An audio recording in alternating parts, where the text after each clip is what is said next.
Hello, hello, hello. Welcome to Studio Chatter. I am Craig Reeves, and thank you all so much for tuning in. This is the beginning of it all, and we're going to start off with a bang because I have a great guest lined up for you all. None other than Elise, who I'll introduce in just a moment. But first, I want to tell you guys a little bit about this podcast. First of all, this podcast is going to be focused on music production, music business, songwriting, composition, engineering, as well as trends, and yes, controversies and debate related to the industry. Every week, I'm going to try to bring on a guest. I obviously can't be completely certain that will happen every single week, but even on the weeks in which I can't bring on a guest, I'll try to have something up for you guys regardless. So you all should get a new episode every Saturday, all right? This first guest was actually my number one choice for who I wanted as an initial guest. This is my good friend, Elise. Elise is a brilliant recording artist, producer, composer, songwriter, and musician who hails from Hershey, Pennsylvania. She is 20 years old and she is currently attending the Berklee College of Music. She has been producing and songwriting since her early teens and even spoke at a TEDx conference in 2017 about her condition known as synesthesia, which she has used as a blessing to aid her in her music production and composition, which I'm going to talk to her about. We're also going to talk about how she got into music, and we're also going to take a deep dive into the harsh realities female producers face in the music industry. Finally, Annie has released a brand new single that is out everywhere called We Can Pretend. It is available on streaming and music services everywhere. It is an amazing song, and you guys go show your support by adding it to your playlists. Now, without further ado, here's my interview with Elise. Hello, Annie. How's it going? It's going pretty good. It's been a good day. How about you? I am doing wonderful. Thank you for being the very first guest on this podcast. And you know what? It's such an honor. You are making history because We Can Pretend it's going to go platinum. I'm so excited about that song. So your new single, We Can Pretend, is going to be out everywhere by the time people hear this podcast, okay? So you guys go stream it everywhere that you can stream a single. Spotify, Tidal, Apple Music, Amazon, wherever you get your music. YouTube Music, Deezer. YouTube, Deezer, can't hate on Deezer. So I had the pleasure of working with you on this record. I got to mix the record. It was mastered by Piper Payne out of Infrasonic Mastering in Nashville. My good friend and dear brother Josiah Soren out of Atlanta co-produced it.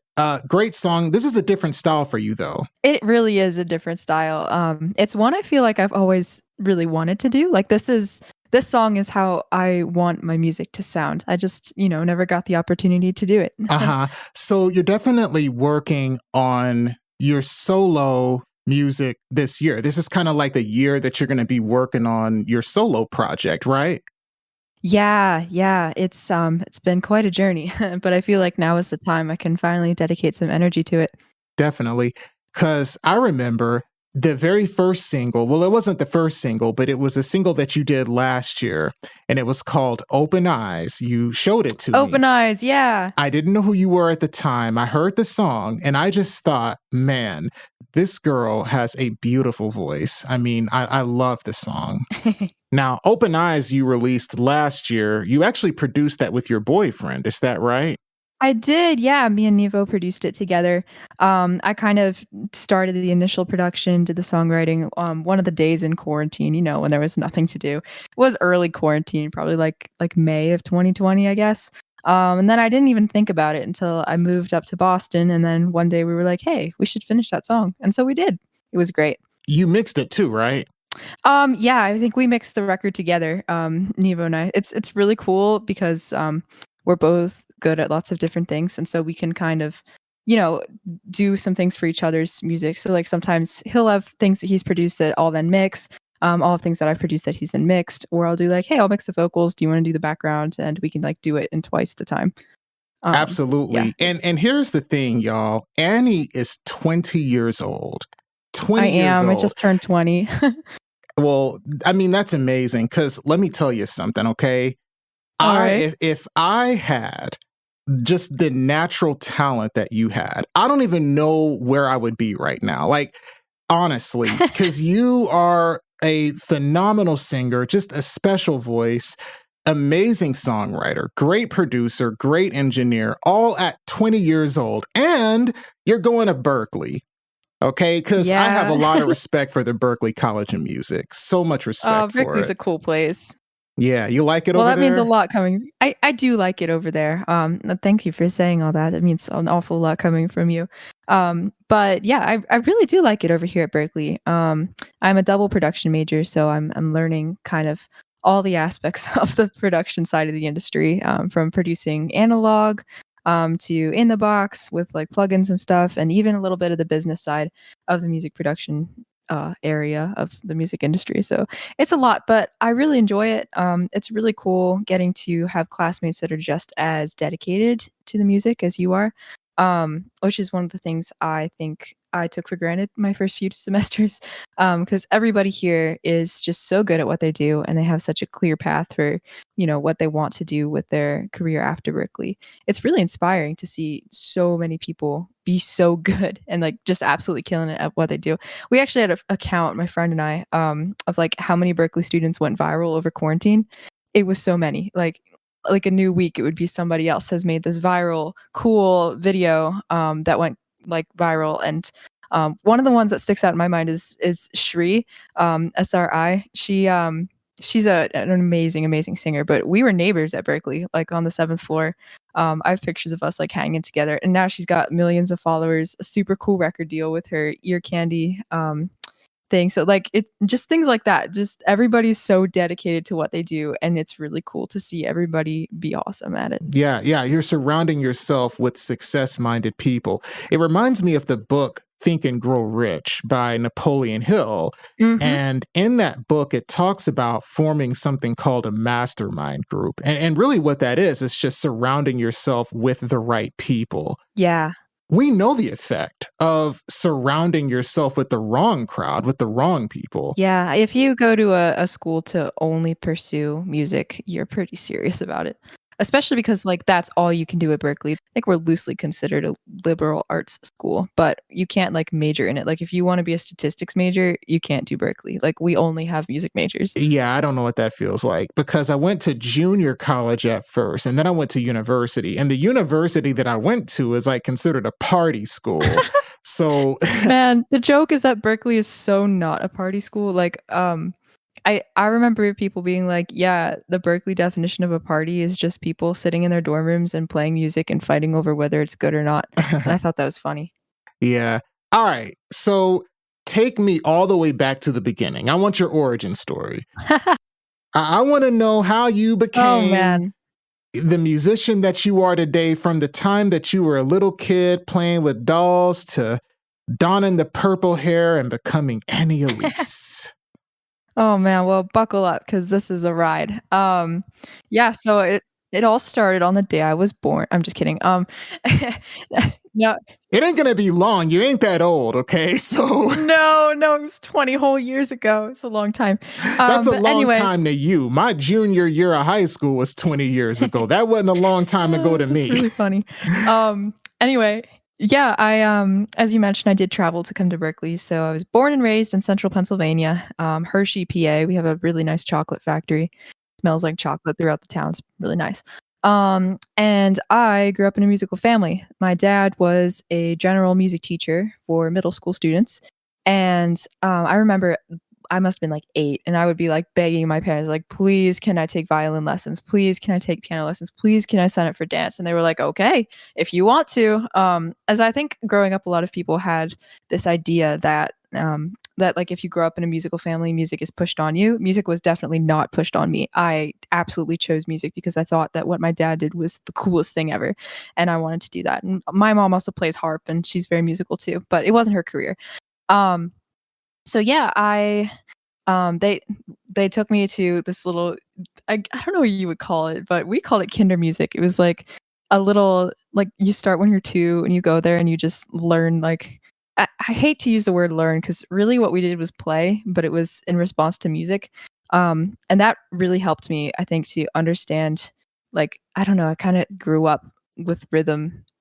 Have you ever met like a kid that just doesn't have rhythm? Like they can't clap on the beat or anything like that. Like kinder music makes sure that you're not like that, and it makes sure that you enjoy music. I think that a lot of people that start very young, they start with something like the Suzuki method on violin, which essentially makes you hate music when you grow up. But kinder music does not make you hate music. You grow up and you want more, which I think is really cool. Yeah, so that's like the furthest. I must have been like 2. Like you're done with kinder music by the time you get to kindergarten, which is why it's called kinder music. But it's a great program. All 3 of my siblings went through it. It was just a lot of fun. But obviously, like you're not really a musician when you come out of kinder music. You just really like and appreciate music and can use to explain what you're hearing. And around that time when I was like 5, sorry, we're going like way back. I'm going to talk about myself a lot here. Oh no, we have all the time in the world. Go right ahead.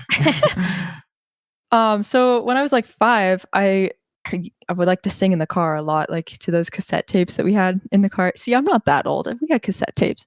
And my dad one day noticed that I started singing horribly. He could not figure out why I could hold a tune to all of a sudden not even being able to hold a tune. And I figured out that at the age of like, what was I? It was like 3, 4, 5 or something. I was harmonizing with what I was hearing. Like I was trying to sing harmony. And apparently I wasn't very good at it, but the fact that I was trying was kind of impressive. So it wasn't really a surprise when they found out in 4th grade that I had perfect pitch. They were kind of like, well, yeah, I guess that makes sense. She's been doing this like since birth. So sorry, I just jumped around a bunch of years there, but to recap, started kinder music. My parents found out I was harmonizing and actually could sing. I wasn't horrible. Grew up, started violin lessons around the age of 8 because I begged my parents so much to start them. Really loved it. Found out I had perfect pitch also in 4th grade. And I mentioned my dad being a general music teacher. When I was in 5th grade, or maybe it was 4th grade, it was around that time. You know, it was all kind of a blur.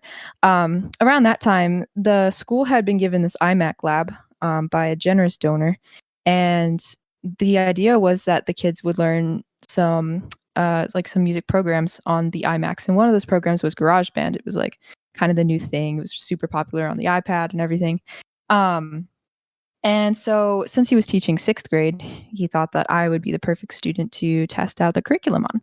You know, because if your kid can understand it, then surely these 7th, 8th graders can understand it. So he put together a whole curriculum of things to learn in GarageBand and had me do the course, and I loved it. I absolutely fell in love with GarageBand. What I made was awful. Like it was not good. I don't want to show anybody, but the fact was that I just loved it. I would actually sneak up to my parents' room when I was little, when they weren't home, just to like make covers of Old Owl City songs or stuff like that. Like I just loved it. I couldn't stay away from it. And I just I kept doing that. I kept thinking it was the coolest thing, and it never really hit me that that could even be something that people do like for life. Like that was never a visible thing that like that's called music production. I didn't even know that until I was like about to graduate high school, that music production was even a thing. So yeah, I guess I always really liked music, and I had the opportunity of finding things that I enjoyed and having experiences where I really enjoyed music a lot growing up. The thing is, what your story sounds like is a prodigy. I mean, like, no, oh yeah, it really does, because I want you to hear me out. Your parents knew that you had a gift, right? They knew that you were special in a way that you could harmonize when you were very young, okay? And they were very supportive because they also were musicians too. And because of that, they were really gung-ho about helping you cultivate your talent at a young age. That explains a lot when it comes to the maturity that you have as far as melody and harmony. And because I have a Twitch stream, right?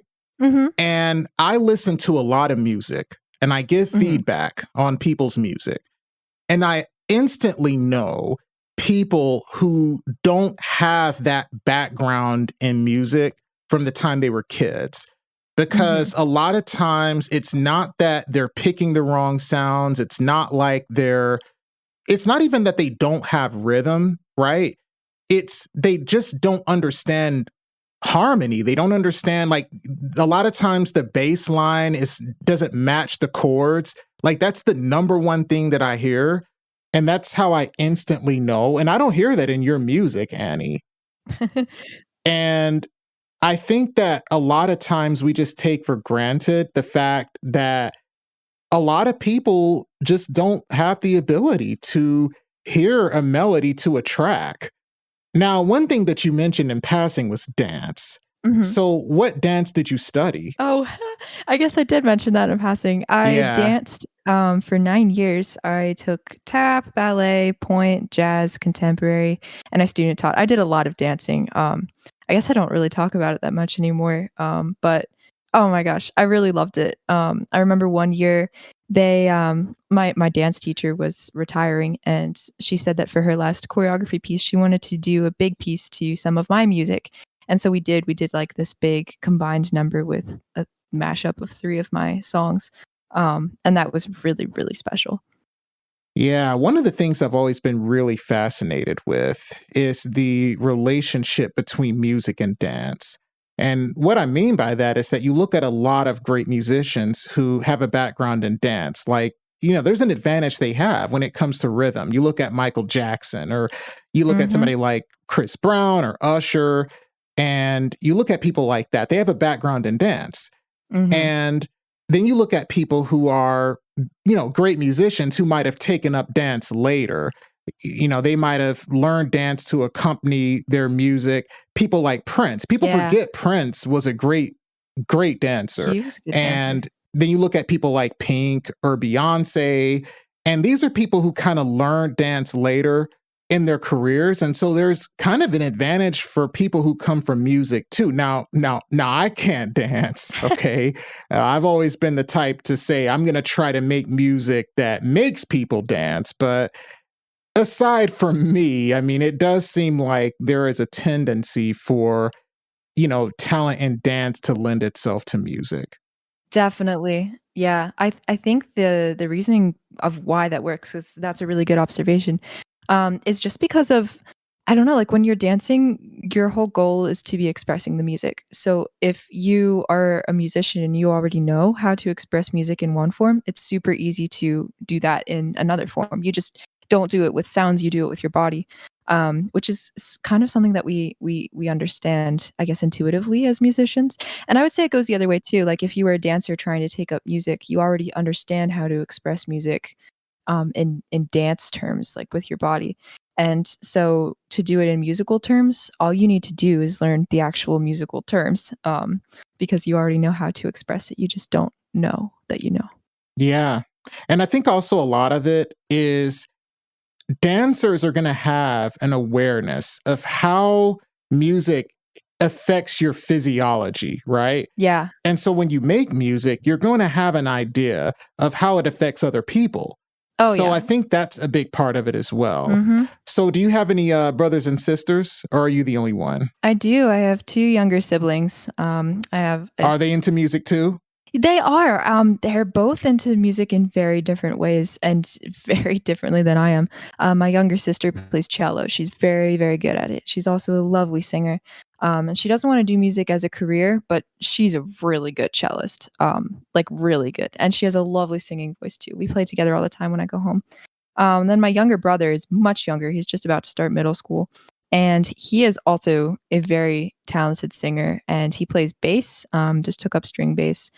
Plays a little bit of drum set, and beatboxing is the thing that he's really good at, which is crazy. Oh, So we cool. have there's like all 3 of us understand music, and all 3 of us actually danced together too for a while, as well, just at the same studio.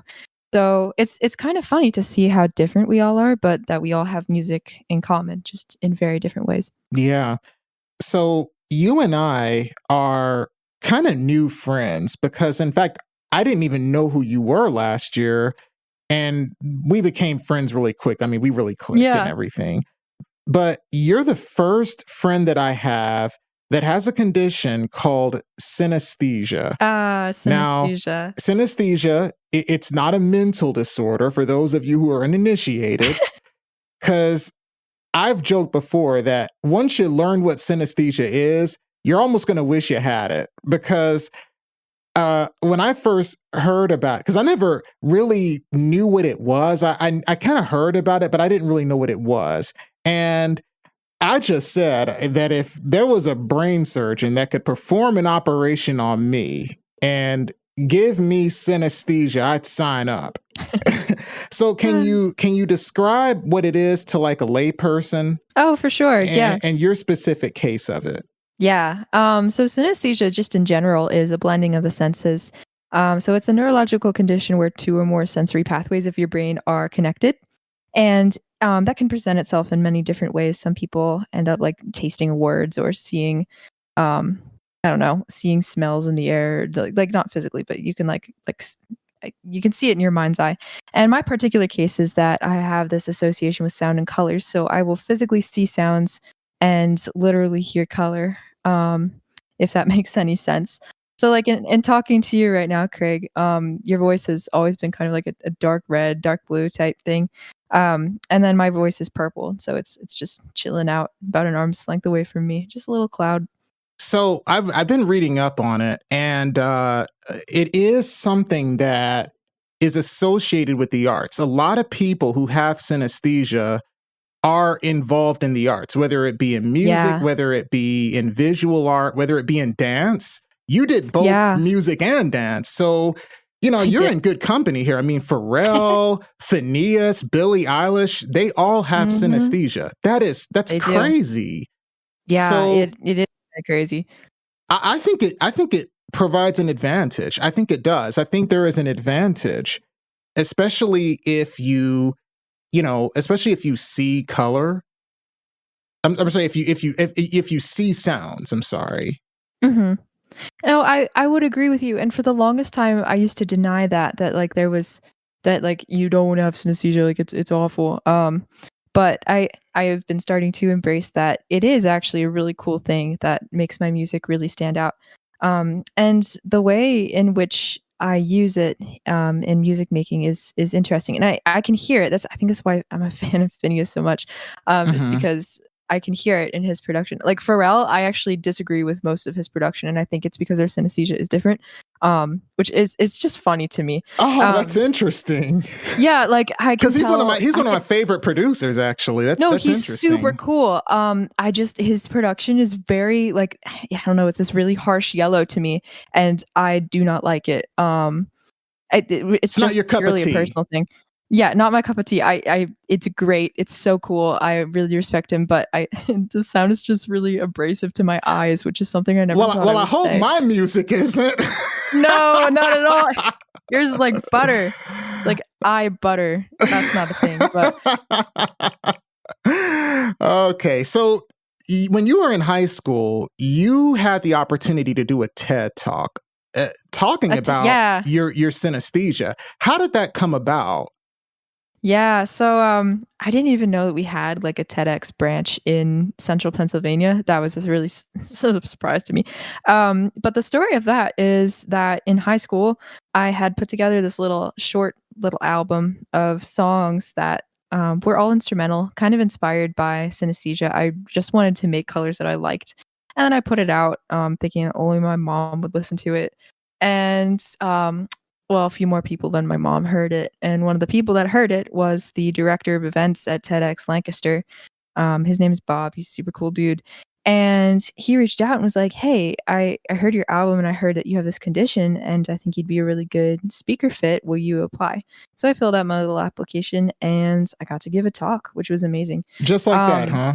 it wasn't as easy as that though, because the TEDx speakers have to go through especially our TEDx event is really well vetted. So I think the talk went through at least, like, 6 revisions before I even started to memorize it. Yeah, very different, but kind of crazy, like, just how much thought goes into every TED Talk you hear. Yeah. So how old were you when you did that? 17? Oh gosh, I think I was 15 when I actually gave it, and 16 when it came out on YouTube. Uh huh. let me tell you, when I was 15, if I would have done a speech that would have gotten 100,000 views on YouTube, okay, I would be bouncing off the walls. Oh, trust me, I was so excited, when I saw I didn't think that it would hit home that much, like, I think now it's the most watched TEDx talk on synesthesia that exists, which is really crazy to me. I never thought that would happen. It's also really funny because 'cause I'll get these random emails from people who'll be like, "Hey, I was at this event," or, "I was in school and we're learning about synesthesia and we watched your TED Talk," and all I can think about is that, like, all these people are getting their information from some random 15-year-old on the internet. That is me, and I think it's funny. I'm always like, "Wow, you watched it in school, that's crazy."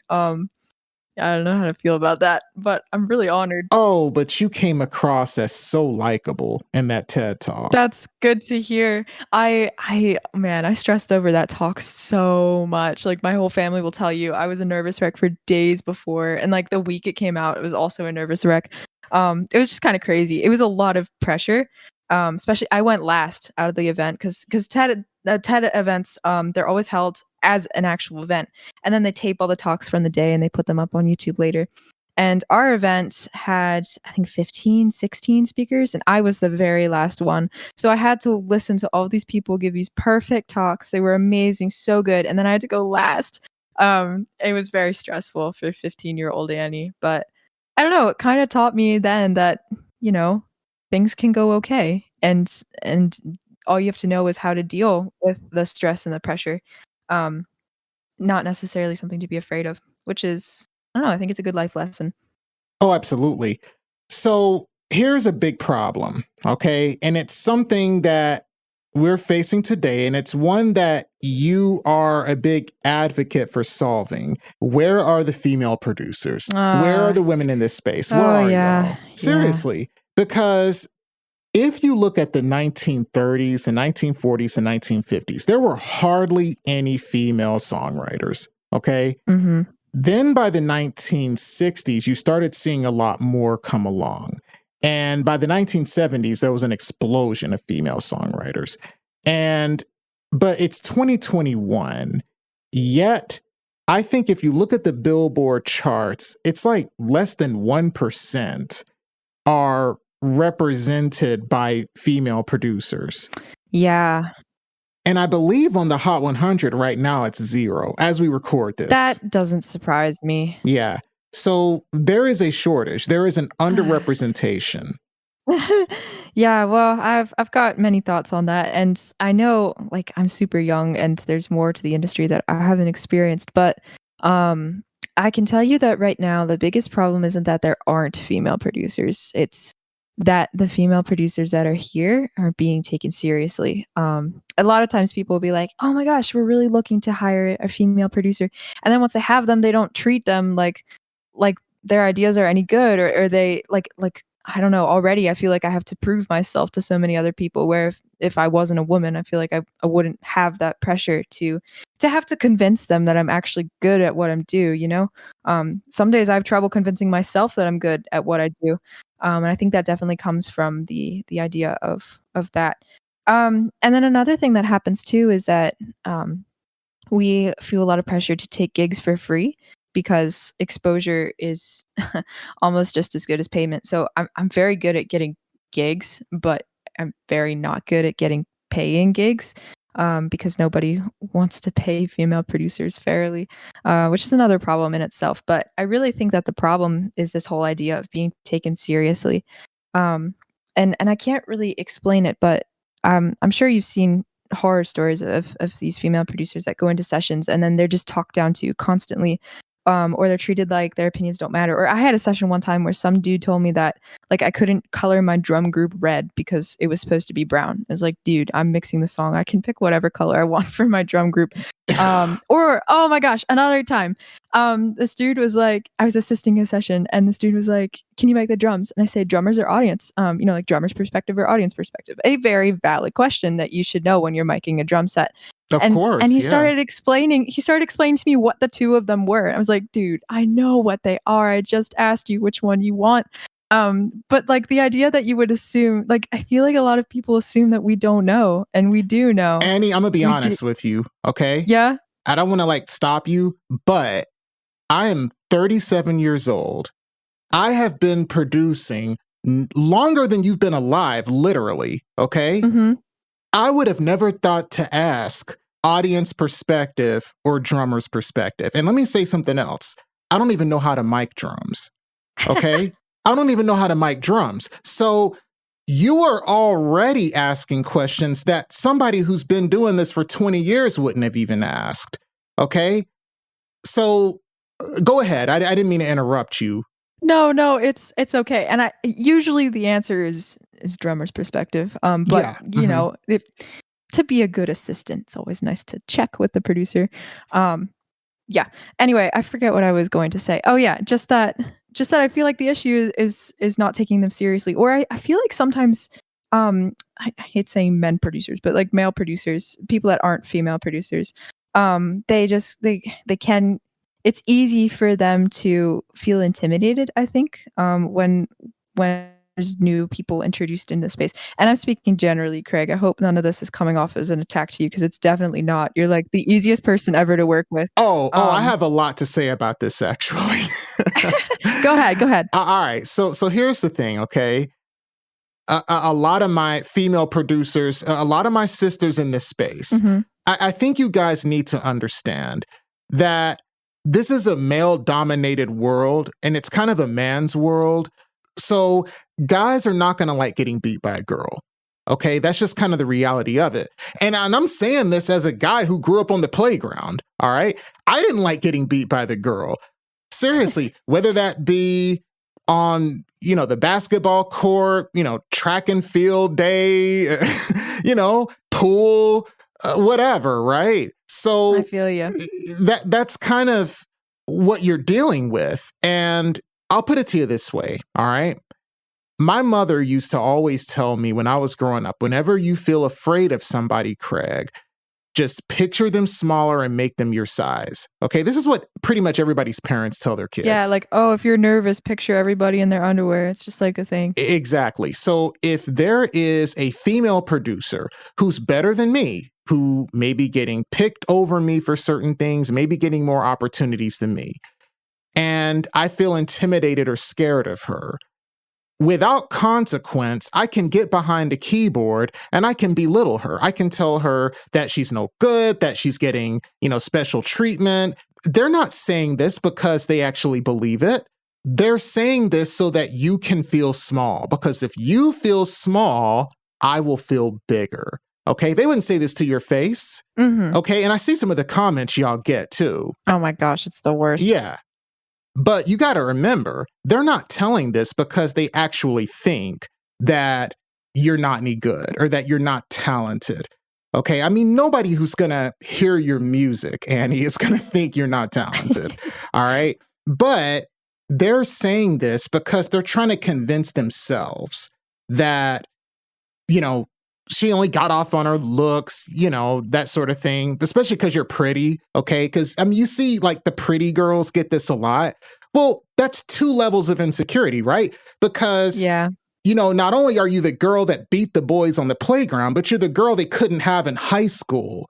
Okay, this runs deep, dude. Okay, yeah. So I tell my female friends all the time that this is just their insecurity, and they're afraid of you. And so therefore, if I can cut her down to my size and make her feel small, I don't have to feel afraid of her.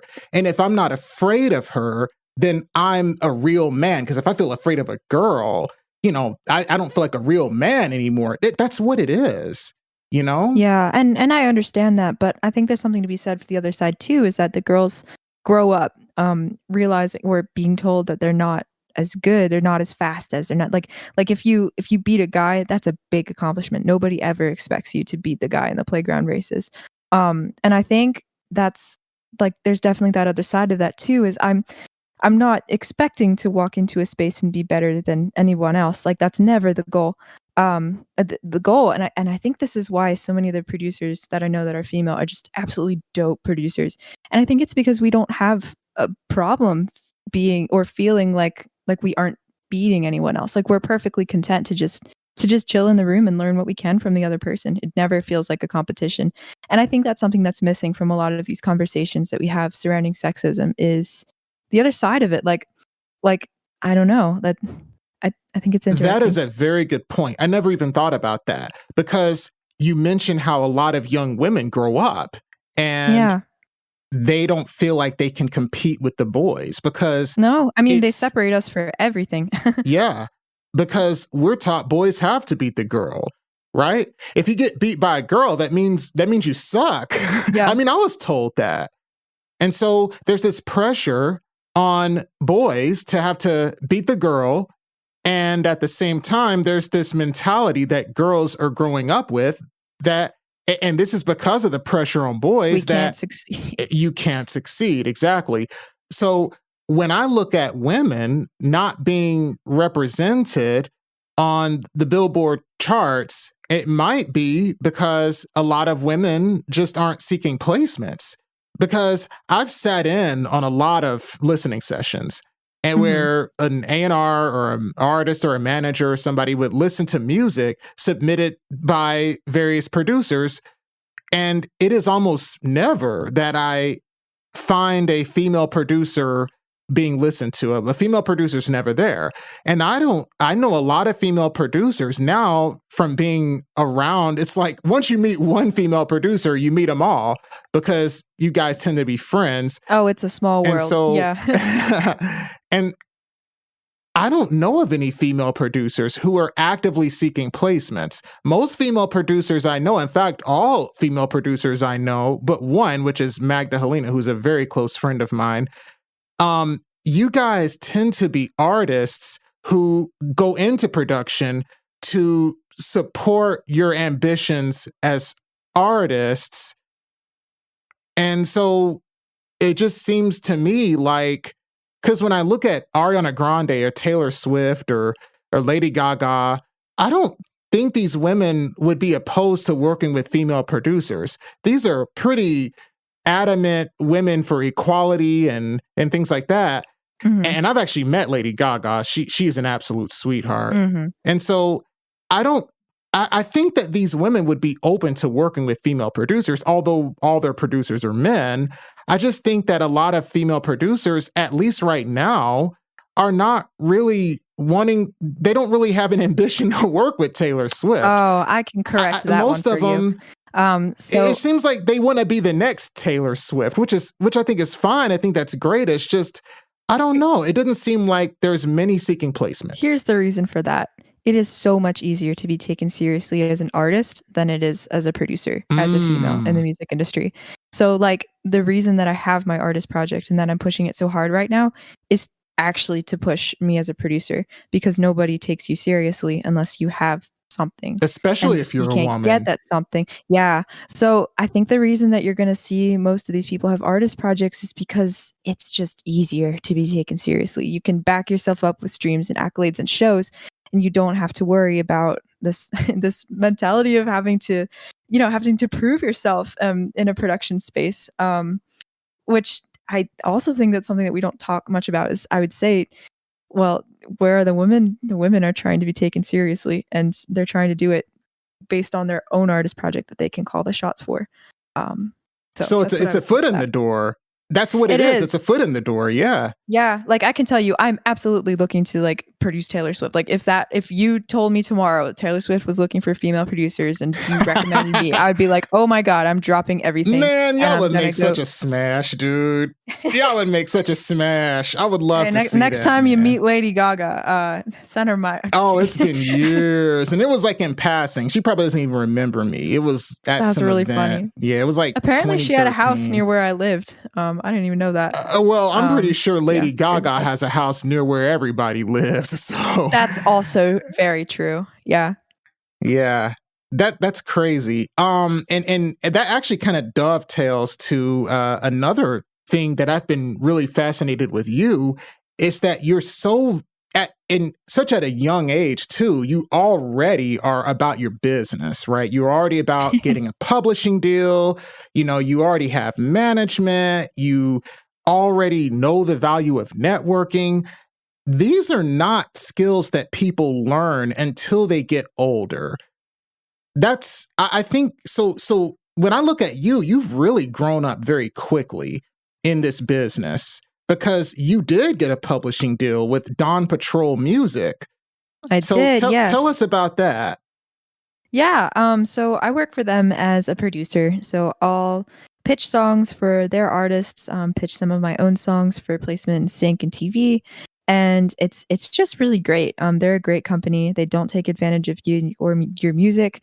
We have really cool clients come in all the time, and I do all the work remotely. So they're based in LA, and I'm obviously here in the East Coast. And it's just great. It's cool to have, I don't know, an in to a new city to get to network with way more people than you ever thought you'd get to meet. Did you approach them or did they approach you? They approached me. We found each other through a mutual friend that we had, who heard that they were looking for more female producers actually because the head is a female. That's what I'm talking about. She's really awesome music supervisor, and is like, we want to actually hire and place female producers. I was like, well, I'm here. So it's cool that there are people out there, but it always seems to be the women looking out for women, which is really cool. Another big person who does that is Dressage. She's so good with supporting other women in their production endeavors. She's phenomenal. Yeah. Yeah, she's incredible. Yeah, she's a very good friend of mine. Yeah, and it's funny that you mentioned how they were looking for female producers, and you are such a vocal advocate for women being represented in production. Oh my gosh. If I grew up and was able to see that like women could be music producers, I think I would feel so much better about me doing it. But I just didn't see anyone. So like now my goal is to be seen. Like if there's a young girl that I can, like, I wish I had me growing up. That sounds really vain, but like I wish I could see more female producers when I was growing up. I really wish I could. Representation really does matter. And so if I can be that for someone, it would make my entire life. My life would be, I could die a happy girl. Well, if I ever had a daughter, you will be one of her role models. I will see to it. Craig, that means so much. I think that anybody would feel lucky to raise a daughter that turns out like you. So, I mean, that's so sweet. What the heck? Well, I mean, I actually really do mean that. So you also have management with Bloom Management, right? I do, yes. So how did that come about? Because I actually had the pleasure of meeting Danny and Leah, and they're both super cool. They are super cool. So how'd that come about? So it's a funny story, as is everything. Everything's always a funny story. But Danny and Leah are both really involved in the Grammy U chapter of New York. I think Danny is like kind of the chairperson of that, and Leah's a few years younger, but is like just as invested in it. And I'm also a member of Grammy U New York because we don't have a chapter here at Boston. And so that's how I met Danny. And, we met each other at a couple different events. I'm actually about to become the Berklee Grammy U rep. Which nice. Is cool.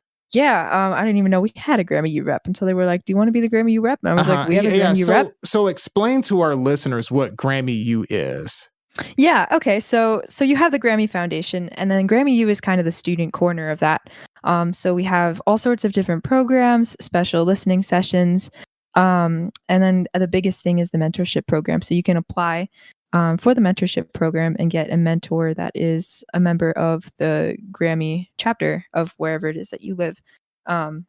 I had a wonderful mentor last year. His name's Danny Ross. He's just the best. I'm actually interning with him this summer as a result of our mentorship, which was great.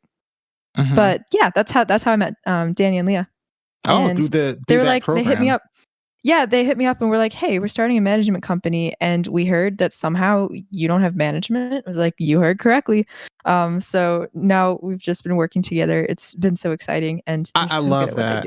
I freaking love that, because not only are y'all all young women who are all advocates for women in production. I mean, I don't know Danny and Leah that well, but I would be hard pressed to think that they're not just as big of advocates for women in production as you and I are. And yeah, oh my gosh, they're such fierce females. I love them. Yeah, they seem like it. And what's really cool y'all are all three rising up together. Yes. Yes. Yeah, that's exactly. We're really just students trying to figure out the music industry, and what better way to figure it out than to dive right in together. So that's what we're doing. Yeah, it's such a great thing to see because you could have easily gone to a big management company and you could have gone in that direction, which I did that when I was young. And Yeah. it didn't turn out well for me because Mm. you're more of a number and not a name. I'd Yeah, that's it rather, exactly. yeah, because I signed with a big management company when I was 26, when I first moved out to Atlanta, and it didn't take me anywhere. And I think Danny and Leah may not know every person in Hollywood, Yeah. but you know that the minute they get some kind of connection or break or meet somebody who can open doors for them, They can you take me with them. are Yeah. exactly. And so it's far better to work with people who really believe in you, who have your best interests at heart, than to work with people who may know everybody in the industry but don't care about you. Yeah, definitely. So I've always been curious, and I want you to answer this question because I see your Instagram videos and stuff, and you're on one of two mics. You're either on a dynamic microphone or you're on an MXL condenser mic. You're recording into an Mhm. MXL. Do you use both, or are you switching between the two? What's the deal with that? Because sometimes you're on the MXL and sometimes you're on the Shure Yeah. Beta. Yeah, I do use both of them. It just kind of depends, 'cause I have a deal with MXL, to use the mic in some videos for some sponsorship things, which is really cool. Um, so it'll kinda depend on who the video is for. Obviously, like, I know that the Shure SM58 is not the ideal microphone to, I don't know, Record record with, with? Yeah. but I like it. I don't mind it, 'cause I have a chain that sounds pretty nice for this microphone, and I'll swap it out, to work with a condenser if if I wanna work with a condenser. But, like, for thinking of ideas, I love working with the handheld dynamic because it's so easy to move around and think of ideas. Like, I don't have to stay in my chair, I don't have to stay in one spot, I can just, walk around, I can go to the other side of my room, I can leave it on loop and just kinda, vibe. There's no expectation to be sitting upright, have perfect form. And I think sometimes you can get, like, better vocal takes and better ideas that way. So I guess that's kind of the reason I use the dynamic mic a lot, is just to think with. But to record for real, the MXL, like, beats this mic so much. Okay, It's a so great when you mic. record, you use the MXL.